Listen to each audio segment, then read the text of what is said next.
Ammar daily routine کو subscribe کر لیجیے اور بیل آئیکن کو ضرور دبائیں تاکہ ہر آنے والی ویڈیو آپ تک جلد پہنچ سکے۔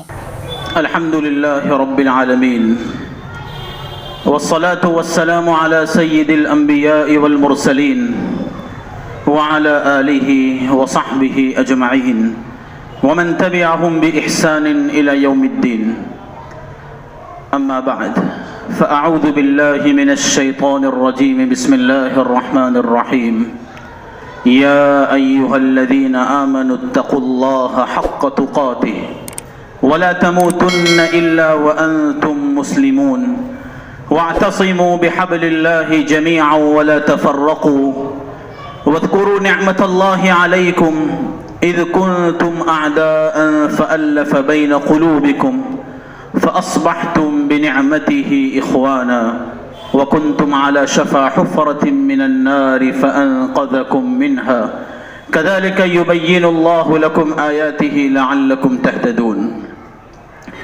وعن أبي هريرة رضي الله عنه قال قال رسول الله صلى الله عليه وسلم إن الله تعالى يرضى لكم ثلاثة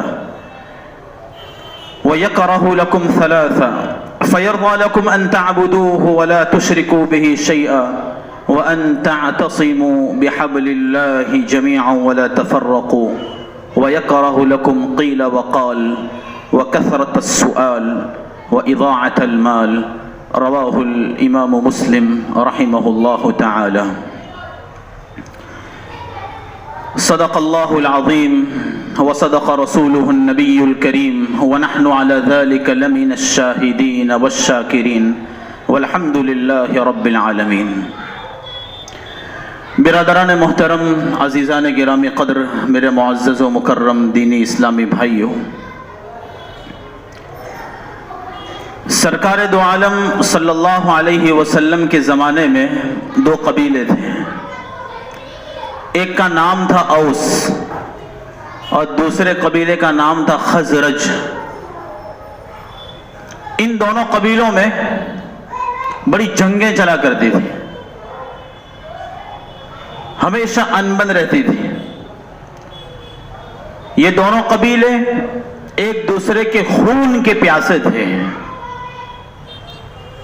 لیکن جب سرکار دو عالم صلی اللہ علیہ وسلم کی بعثت ہوئی اور اللہ کے رسول صلی اللہ علیہ وسلم نے محبت، مودت اور الفت کا درس لوگوں کو دیا تو یہ دونوں قبیلے آپس میں مل گئے، شیر و شکر ہو گئے۔ ساری پرانی عداوتوں کو انہوں نے فراموش کر دیا اور بھائی بھائی بن کر زندگی گزارنے لگے۔ ایک مرتبہ کسی موقع پر یہ دونوں قبیلے، جبکہ ان کے درمیان کوئی عداوت اور دشمنی نہیں تھی، ایک ساتھ کھڑے ہوئے تھے، کسی جگہ جمع تھے۔ وہاں سے ایک یہودی کا گزر ہوا۔ روایت میں آتا ہے کہ شماس بن قیس نام کا ایک یہودی تھا، اس کا گزر وہاں سے ہوا تو اس نے ان دونوں قبیلوں کو ملا ہوا دیکھا کہ ایک وقت تھا کہ یہ دونوں آپس میں ایک دوسرے کے خون کے پیاسے تھے، بڑی جنگیں چلا کرتی تھی۔ آج کیا بات ہے کہ ان دونوں میں اتنی محبت، اتنی مودت اس سے دیکھا نہیں گیا، اور اس کے دل کے اندر حسد کی ایک آگ جلنے لگی کہ کچھ نہ کچھ کرنا چاہیے کہ واپس ان دونوں کے درمیان دشمنی شروع ہو جائے۔ بعض لوگوں کی طبیعتیں ایسی ہوتی ہیں کہ وہ دو آدمیوں کا ملنا پسند نہیں کرتے ہیں، ہمیشہ یہ چاہتے ہیں کہ یہ دونوں الگ الگ رہیں، دشمنی دونوں کے درمیان ہو، کبھی بھی دونوں مل نہ جائے۔ بعض لوگوں کی طبیعت ہوتی ہے، حالانکہ اس پر بڑی سخت وعیدیں ہیں۔ جھگڑا کرنا، آپس میں کروانا، چغلیاں کرنا، حسد کرنا، کینہ رکھنا، یہ سب بڑے بڑے جرائم اور کرائم ہیں، اور اس پر بڑی سخت وعیدیں وارد ہوئی۔ یہ تو خیر کے کام سے روکنا ہے۔ آپس میں دو شخص ملتے ہوں محبت رکھتے ہو تو یہ تو بڑی اچھی بات ہے. ان کے درمیان دشمنی ڈالنا یہ کسی کو خیر کے کام سے روکنا ہے. بہرحال تو یہ شماس بن قیس نام کا آدمی اوس اور خزرج ایک جگہ جمع تھے, ان کے پاس سے گزرا تو ان دونوں کا ملنا اس کو پسند نہیں آیا اور اس نے کوئی تدبیر اختیار کی, کوئی پلان بنایا کہ دونوں کے درمیان کسی طرح واپس دشمنی ہو جائے. چنانچہ اس نے کوشش کی. اخیر میں یہ پلان پاس ہوا کہ جس وقت یہ دونوں آپس میں ایک دوسرے سے دشمنی رکھتے تھے تو ایک دوسرے کے خلاف اشعار کہا کرتے تھے, شعر گوئی.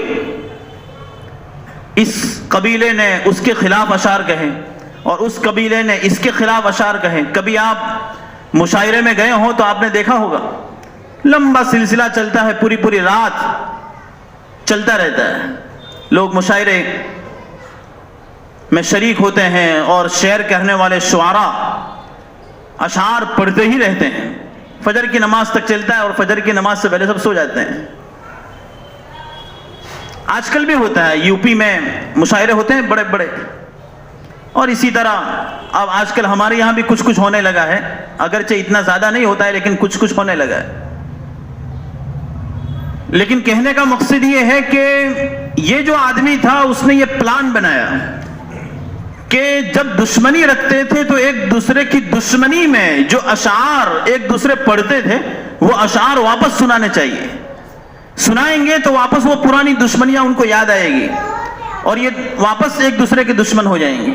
ایک آدمی کو متعین کیا, وہ گیا اور وہ اشعار پڑھنا شروع کیے جو ایک دوسرے قبیلہ کبھی کسی وقت دشمنی رکھتے ہوئے جو اشعار پڑھتا تھا وہی اشعار واپس ان کو سنائے.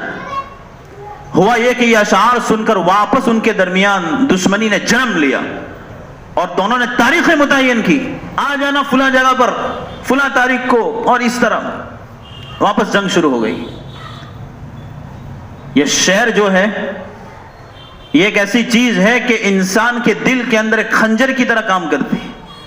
بعض مرتبہ آدمی کسی کی محبت میں شعر کہہ دے اور بعض مرتبہ کسی کی دشمنی میں شعر کہے, بڑا اثر انداز ہوتا ہے. ایک تو آدمی جس طرح میں ابھی بات کر رہا ہوں اس انداز میں کوئی بات کہوں, اور دوسری بات میں شعر میں بولوں اور آپ کے خلاف بولوں یا آپ کی موافقت میں بولوں تو وہ شعر بولنے کے مقابلے میں, جس کو اردو زبان میں کہتے ہیں نثر, اس کے مقابلے میں زیادہ اثر انداز ہوتا ہے. لیکن یہ شعر کہنا اس کے باب میں قرآن کریم میں ہے وَالشُّعَرَاءُ يَتَّبِعُهُمُ الْغَاوُونَ, کہ یہ شعر کہنے والوں کی اتباع گمراہ لوگ ہی کرتے ہیں. ویسے اس سلسلے میں ہمارے علماء کرام کا مسلک یہ ہے کہ شعر, اچھا شعر اچھی چیز ہے اور برا شعر بری چیز ہے, لیکن بہت زیادہ شعر گوئی کے اندر مبتلا ہونا یہ اچھی چیز نہیں ہے. اس لیے کہ جو شعراء ہوتے ہیں وہ ہمیشہ شعر گوئی میں لگے رہتے ہیں, اشعار بنانے میں. ان کو سمجھ میں نہیں آتا کہ یہ مصرع کیسے بناؤں, یہ مصرع کیسے بناؤں, صبح سے شام تک شعر گوئی میں لگے ہوئے ہیں. ان کو سبحان اللہ, الحمدللہ, اللہ اکبر, لا الہ الا اللہ, محمد رسول اللہ کہنے کی توفیق نہیں ہوتی. عامتاً ان کا ذہن وہ مصرعوں کو بنانے میں لگا رہتا ہے کہ یہ مصرع کیسے بنے گا, یہ شعر کیسے بنے گا, یہاں پر کون سا لفظ آئے گا اور یہ کیسے ہوگا, وغیرہ وغیرہ وغیرہ. اس لیے کہا گیا کہ ان کی اتباع گمراہ لوگ کرتے ہیں. مطلب یہ ہوا کہ بہت زیادہ ان کے پیچھے نہیں پڑنے کا اور یہ فن بہت زیادہ اختیار نہیں کرنے کا. ویسے صحابہ کرام میں بھی بڑے بڑے شعراء گزرے ہیں جنہوں نے سرکار دو عالم صلی اللہ علیہ وسلم کی شان میں اشعار کہے. حضرت حسان بن ثابت رضی اللہ عنہ بڑے شاعر تھے اور اللہ کے رسول صلی اللہ علیہ وسلم مسجد نبوی میں ان کے لیے کرسی لگاتے تھے, حسان کو کرسی پر بٹھاتے تھے تو اور آپ علیہ السلام نیچے بیٹھ کر ان کے اشعار سنتے تھے اور فرماتے تھے کہ اشعار کہو, اور فرماتے تھے کہ آپ اشعار کہیے, جبریل امین آپ کی مدد کر رہے ہیں, آپ اشعار کہتے رہیے. کفار کے خلاف, مشرکین کے خلاف وہ اشعار کہتے رہتے تھے. اور حضرت حسان بن ثابت نے سرکار دو عالم صلی اللہ علیہ وسلم کی شان میں بھی بڑے اچھے اشعار کہے. حضرت کعب بن زہیر رضی اللہ عنہ یہ بھی بڑے صحابی ہیں, یہ بھی اشعار کہتے تھے. صحابہ کرام میں بھی بڑے بڑے شعراء گزرے ہیں.